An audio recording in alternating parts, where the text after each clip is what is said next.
Hey guys, and welcome back to a new video. I'm Reese Gaming, and in this one we're going to talk about a few new cards that have been revealed. We're going to have a little discussion, talk about them and see what's going on with them. So we've got a few to review today from that little live stream thing over on BlizzCon. So let's jump straight in. First one is Spirit of the Bat. So this is the second spirit to be revealed. Like I said in my last video, sort of like a few new themes. There's like the lowers, like the big gods, and there's like the spirits, like spirits of the gods, and yeah, loads of cool stuff, loads of like flavor. But this is the second spirit. So 2 mana 0/3, Spirit of the Bat, stealth for 1 turn, and it says after a friendly minion dies, give a minion in your hand +1/+1.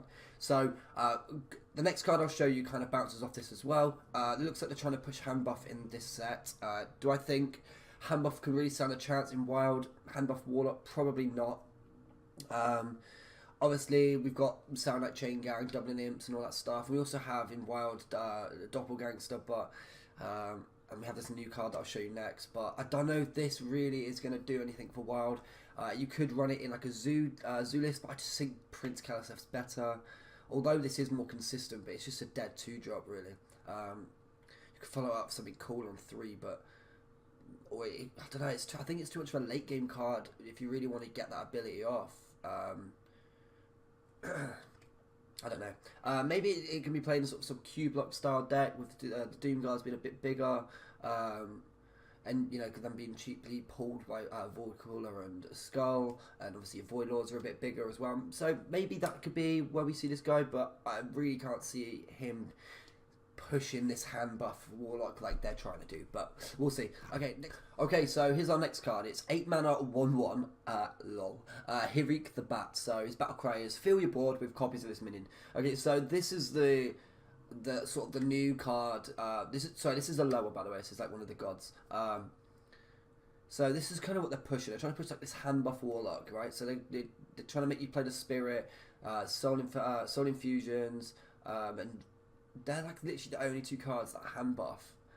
I think you may have access to 1 hand buff from Mean Streets, but I think that was the original, like the clans, and I don't think Warlock was one of them. So there's 2 cards that hand buff right now that are being revealed, and I don't think if that's the way it stays, I don't think that's going to be enough to push this archetype. But let's talk about Hirik himself. So if you are running just Soul Infusion, that's going to make him an 8 mana 3/3, and that's going to fill the board up with 7 3/3s if your board's empty. So actually, you're getting insane value for your mana. But I don't know. I think if you play 3/3s, it's very easy to board clears and stuff. So you really want to get this guy up to at least 5, 4.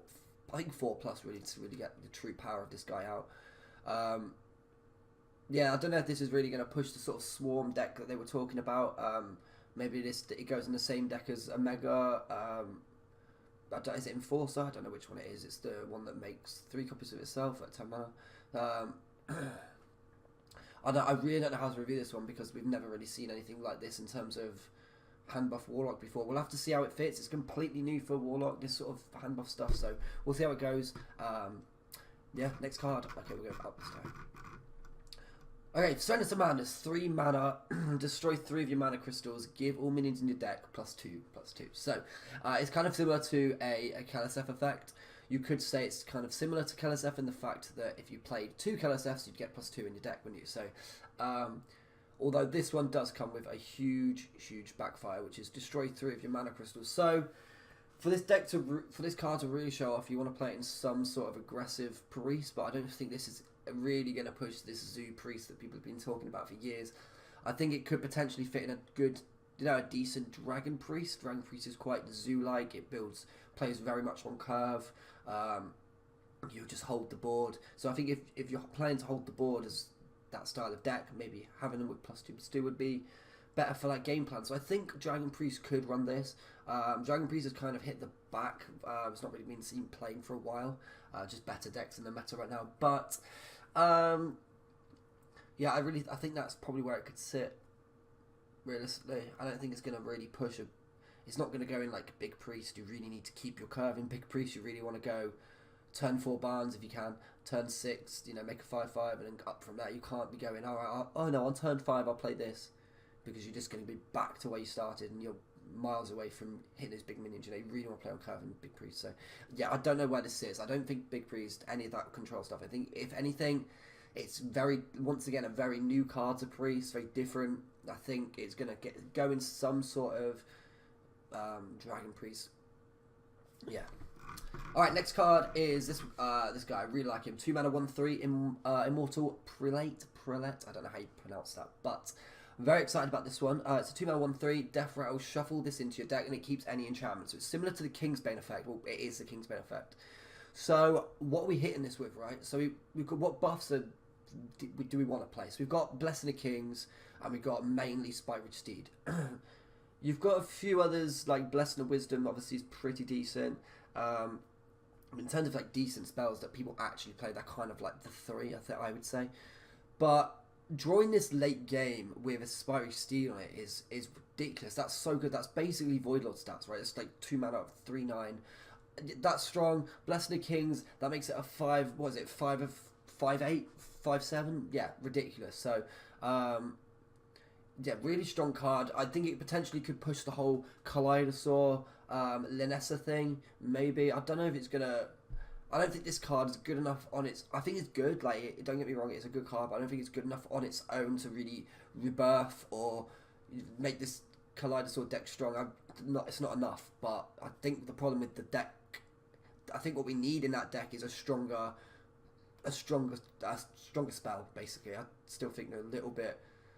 They're good, but not. We need something really powerful. And they've not given us that yet. So, yeah, Immortal Prelate though, really good card. Certainly we'll see play. Maybe we'll see playing even Paladin as well, because of those decks run both Blessing and Spike-Ridge. Yeah, I think this will see playing even luck as well. Sorry, even Paladin as well. So we'll have to see where that. Yeah, we'll have to see. All right, this one I don't know. Honestly, I don't know how I'm going to review this, but his 8 mana Void Contract, destroy half of each player's deck. Now, the first thing I saw when I read this was, if this was in the last set that we got, I'd be all over this. I'd be playing this in every deck I'd ever had. I'd be playing Warlock 100% because of the whole Druids and Shadowwarks and all these stupid combo decks that build in a hand. If you could just play this, Blood Bloom on 2, do this, their combo's probably out the window. But we're not getting that now. They've done the Nivea nerf, so Aviana nerf. Yeah, I think this is going to be... I think this will only see play if the meta goes full combo again. You won't run this in aggro, it's too slow. You won't play this in your own control deck. You're going to play this only in some sort of harass your opponent style deck. Kind of similar to what we had with the Name of Pharaohs, Death Lords, Dirty Rats, Doomsays, all that stuff. We had that recently before the Aviana nerf. But I think, yeah, like I said, if we had this early, be all over it. But right now, it's a weird one. I'm excited to try it with Blood Bloom though and see if we can where we can take that. Obviously it destroys half of your deck as well, so we'll need some sort of way of pushing ourselves back into fatigue, filling our deck back up. Maybe that's our banker, but we don't want to destroy our deck and destroy banker, so it's going to be a little bit of getting that balance right. But I'm honestly excited about this card. I'm glad they printed a card like this. It's going to help in those metas that are full combo and control, so yeah, happy about that one. It is a 2 mana 2/3 Savage Striker with the battle cry, deal damage to an enemy minion equal to your hero's attack. So it's kind of savagery on legs. So you could, let's just realistically think of just an average druid hero power. If you play this, and it could be just do 2 mana 2/3 or do 1 damage to an enemy minion, which is, it's fine, but not good enough. I'm thinking Wild and sort of Beast Druid. I know this isn't a Beast, but I can see it being played alongside the 4 mana 5/4 Inspire, give your hero +2 attack. See, if you buffed your hero power to 3, your hero's attack to 3, and played this, yeah, that's really good. That's similar to like the Eel that even Shaman runs, but better. So this card could be really good. It's not going to be good in this even Druid that they try to do, but I think it could be decent. I think the 2-drop slot for Druid is already quite competitive with just Wild Growths, and if you're running an aggro deck, you're going to be running like Horny Creepers and the stealths that they get, like the choose one stealth. So I think there's not really much choice for it. Like, I don't think this will be played in an aggro Druid deck, but I will be interested to see whether this is played in sort of a Beast Druid, if that really does spark again. I doubt it. Beast Druid's kind of weak, but you know, it ain't going to stop me trying it. I love these aggro decks, tribal aggro decks, so I'll give it a go on release. But probably not so good. Alright, so our next card is a 1 mana 1/1 Spring Pour with Rush. It has Battle Cry and a 1/1 links with Rush to your hand. So, it's kind of our cute card of the set, which is kind of cool. You could say it's a bit like an alley cat. It's probably nearer to Firefly in the sense that you're getting something back in your hand. Similar to sort of the Mecharoo stuff. So it's kind of an average 1-drop for the set. Although the Rush could be really, really powerful, especially in a sort of maybe more mid-range hybrid Hunter, especially when you combo this with Hunter's Mark. So you play Hunter's Mark, go in, and you get another one back to your hand anyway, so you can really set up another play with that later on. Actually, I do think this is a really powerful card, especially the fact it has Rush, so yeah, especially with Hunter's Mark, that could be really good. The fact that it goes into the whole Rexar hero pool, what's it called, Rexar minion pool for the build a beast, that's really good as well because it's just a 1 mana rush, so you can really combo that with something disgusting with poisonous, or it's a much cheaper mana cost to get those combos together. So I'm really excited about that one. Genuinely just a great card. I think it is just a common, but I think it's going to push. It won't go in like a face hunter if that ever comes back, but it will certainly go in a more aggro mid-range hybrid hunter, as they called it in the past, with pilot shredders and all that stuff. So yeah, really powerful card. Probably going to see play. Okay, so our next card is a 5 mana hunter spell called Baited Arrow. It deals 3 damage, has Overkill, summon a 5/5 Devil Source. So a quick summary: Overkill is a new keyword for the set.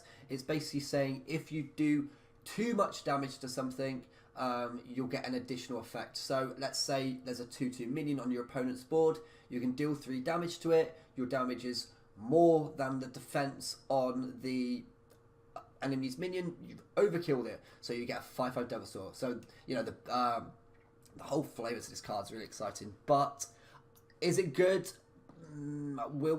It's a tough one. Flanking Strike is played in a lot of hunter decks right now in the mid-range and spell hunters. It's a 4 mana, deal 3, get a 3/3, and you don't need this overkill. I think the overkill on this card potentially makes it too situational. You have to be able to overkill it to get the value. If you did a 5 mana deal 3, it's not good, but if you're getting a 5 mana deal 3, you get a 5/5, it's insane. So it's really good in certain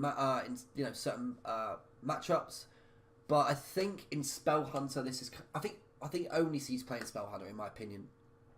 Especially with the fact you're running weapons, you can like ping into a minion, weaken it off, play this, and get some insane, boards because you're not running minions in your deck because of spells. Cards like this are great.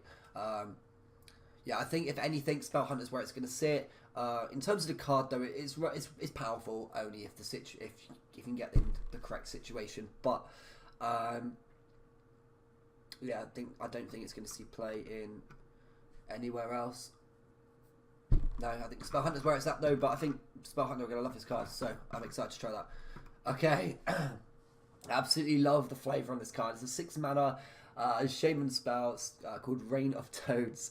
It's summoned 3 T4 Toads with Taunt, and you get a bit of overload with that as well. So, in terms of what you're getting for 6 mana, you're getting a 6/12 worth of stats with Taunt. So 6 mana, 6/12 Taunt. That's insane. And it's got overload as well. But the overload's actually not that high. If you play this on 6, you'll be on 7 next turn, and you take 3 off, so you'll be back on 4 mana. But 4 mana, that's really open to stuff, So I'm actually really excited about this card. I think it potentially could see playing like a Shadowwalk deck. I've heard a lot of talk about Overload Shaman, and I haven't played the deck, and I don't know enough about it, but I know kind of what's going on there. So what they're doing is they're overloading so they can play the, is it Snow Fury Giant? It's the 11 mana giant for Shaman, right? When you overload, it costs cheaper. They're also playing the Spellstone, so what they can do is make a 0 mana 8/8 and then Spellstone it and make loads of 8/8s and just kind of like swarm the board and just push face damage. This card's great for that deck, because they're trying to build this silly combo that they can actually build a wall of taunts up, and protect what they're trying to do. And I think that's pretty decent. It's kind of similar to sort of that word, spreading playing, in the sense that, you're getting a similar stats. You're getting six stats on 1 minion. Obviously, spreading playing to a 1/5. This is a 2/4, so it kind of adds up. But I think Reign of Toads is really powerful. Really good against aggro as well. The overload kind of it's not a lot. So you know, well, yeah, exciting card. Even Shaman probably won't run this. It's too slow. Shuttlewalk potentially the 6-drops kind of. I don't know. I think we'll see about Shuttlewalk. It's really it's a decent it's really well built already. So we'll see. I think if anything, this Overload Shaman might be where it's at. Maybe a potential combo Shaman with Malagos might run this as a defensive option. Yeah, excited about this card. Really open, great flavor, awesome. Okay, next one is a 3-mana 3/4. It's Pyromaniac. It says whenever your hero power kills a minion, draw a card. So, it's okay. The first thing I think of is if you've got Jaina, right? The Death Knight Jaina. You ping something, you get a 3/6 lifesteal, and you draw a card, which is it is powerful, especially in a potential Reno list or even just straight up control mage. Big spell mage will love this. Big hand mage will love this. Tempo mage is probably a little bit out of their reach. I think, but realistically, you're never really using your hero power. Well, obviously you use your hero power, but I don't think you use it as much as these big control mages go. You're really more looking at drawing cards, trying to find your Luminef, hitting the face with spells, playing cheap secrets. So I don't know. I think this is a bit out of reach for aggro mage, but these control mages are going to love this card. Could this be a push for odd mage? Having a 2 damage hero power with this opens up things a lot more. It's probably not, but you know, it's exciting stuff. Maybe that could be a new thing. Probably not, but you know, really cool card, especially with Jaina getting a 3/6 lifesteal and a card. So decent, really like that. Next card is 8 mana 5/5 Hex Lord and Malakras. It's a battle cry and a copy of your opening hand to your hand. Bracket, except this card, close bracket. So, in terms of stats, it's weak. It's an 8 mana 5/5, really slow tempo. But the battle cry that's very powerful. It's basically draw 4. If you went second, draw 5. You get a coin in that as well. So, yeah, really powerful stuff in terms of what it's doing. It's great in these Reno-style mage lists. But the thing that's really sparking my attention is the fact how powerful this could be in Quest Mage. Having the ability just to put more cards in your hand, especially like glyphs and tomes and whatever, like really strong. It's really gonna speed up the quest. Maybe you keep a what's the card called? Molten Reflections in your hand. Maybe you have a Molten Reflection in your opening hand and you play this, you get another one that just speeds up your combo so fast. Yeah, really like this card. I think in Quest Mage they're gonna love this. I'm certainly gonna give that a try. But in terms of like other stuff, aggro, no. I think like Big Hand Mage will play this as well. If you get like more, you know, more molten, what are they called? Mountain Giants or you know other stuff like that. Big stuff, really good card. So we'll have to see. Okay, next card, 6 mana Cannon Barrage. Deal 3 damage to a random enemy. Repeat for each of your pirates. So this is the rogue one. This card is super exciting. It's very memey, but I have a potential deck in mind that I think this could see playing. I'll give you a rundown on what I'm thinking. So, you play Malagos, you play Coin. Hang on, let me just think about this. Okay, so we need a little bit of setup. Okay, so you play Patches at some point. You gang up, Lab Recruiter, you fill your deck with Patches. Doo-doo. Later on in the game, you're going to go Malagos, you're going to go Coins, whatever. Prep Cannon Barrage, play a Pirate, prep Cannon Barrage, and then you're going to go... Oh, sorry, all the pirates will come out, Patches like dun dun dun. Then you go Cannon Barrage with Malagos out, and these will do 8 damage to a random enemy 6